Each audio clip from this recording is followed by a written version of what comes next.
ایک باپ رات کو دیر سے گھر لوٹ آیا۔ مسلسل کام کرنے کی وجہ سے تھکاوٹ اور چڑچڑاپن محسوس کر رہا تھا۔ اس کا کمسن بیٹا اس کے انتظار میں دروازے کے قریب بیٹھا ہوا تھا۔ باپ کے بیٹھتے ہی بیٹے نے کہا، ابو کیا میں آپ سے ایک سوال پوچھ سکتا ہوں؟ ہاں بیٹا، کیوں نہیں، پوچھو۔ ابو آپ ایک گھنٹے میں کتنا کماتے ہیں؟ باپ نے غصے سے کہا، یہ سوچنا تمہارا کام نہیں، اس طرح کا سوال تمہارے ذہن میں آیا کیسے؟ بیٹا بولا، بس یوں ہی میں جاننا چاہتا ہوں کہ آپ ایک گھنٹے میں کتنا کما لیتے ہیں۔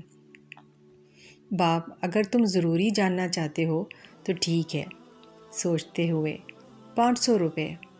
بیٹا، اوہ ہو، کہتے ہوئے مایوسی سے اپنا سر جھکا لیا، اور پھر اچانک اس کے ذہن میں کوئی بات آئی تو اس نے سر اٹھا کر کہا، ابو کیا آپ مجھے 250 روپے قرض دو گے؟ باپ کا پارا ایک دم چڑھ گیا۔ کیا تم مجھ سے صرف اس وجہ سے پوچھ رہے تھے کہ کس گھٹیا کھلونے یا اسی طرح کی دوسری چیزیں خریدنے کے لیے مجھے قرض مانگ سکو؟ بہتر یہی ہے کہ جاؤ اپنے کمرے میں اور بستر پر سو جاؤ۔ اس طرح کی چھچوری حرکت کرتے ہوئے تمہیں ذرا بھی احساس نہیں ہوا کہ تمہارا باپ ایک گھنٹے میں اتنے پیسے کتنی مشکل اور خون پسینہ بہا کر حاصل کرتا ہے؟ بیٹا خاموشی سے مڑا اور اپنے کمرے میں داخل ہو کر دروازہ بند کر دیا۔ باپ صوفے پر بیٹھ گیا، پھر سوچنے لگا کہ بیٹے کی اس حرکت کے متعلق۔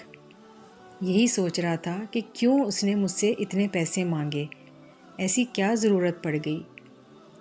گھنٹے بعد اس کا جب غصہ تھوڑا ٹھنڈا ہوا تو دوبارہ سوچنے لگا، ہو سکتا ہے کہ اسے کسی بہت ضروری چیز کو خریدنا ہو جو کہ مہنگی ہو، اس لیے مجھ سے اتنے پیسے مانگ رہا تھا۔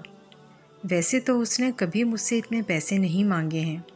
یہ سوچتے ہوئے وہ بیٹے کے کمرے کی طرف بڑھا اور دروازہ کھولا اور پوچھا، کیا تم سو گئے ہو بیٹا؟ بیٹا اٹھ کر بیٹھا اور کہا، نہیں ابو، جاگ رہا ہوں۔ باپ، مجھے لگتا ہے کہ میں نے تم سے کافی سختی سے پیش آیا ہوں۔ دراصل آج میں نے بہت سخت اور تھکا دینے والا دن گزارا ہے، اس لیے تم پر ناراض ہو گیا۔ یہ لو 250 روپے۔ بیٹا خوشی سے مسکراتے ہوئے، بہت بہت شکریہ ابو، واو۔ ایک ہاتھ میں پیسے لیے کر دوسرے ہاتھ کو اپنے تکیے کی طرف بڑھایا، اور جب اپنا ہاتھ تکیے کے نیچے سے نکالا تو اس کی مٹھی میں چند مڑے توڑے نوٹ تھے۔ دونوں پیسے باہم ملا کر گننا شروع کر دیے۔ گننے کے بعد باپ کی طرف دیکھا۔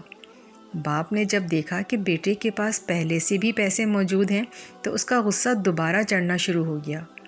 باپ، جب تمہارے پاس پہلے سے اتنے پیسے تھے تو تمہیں مزید پیسے مانگنے کی کیوں ضرورت پڑ رہی ہے؟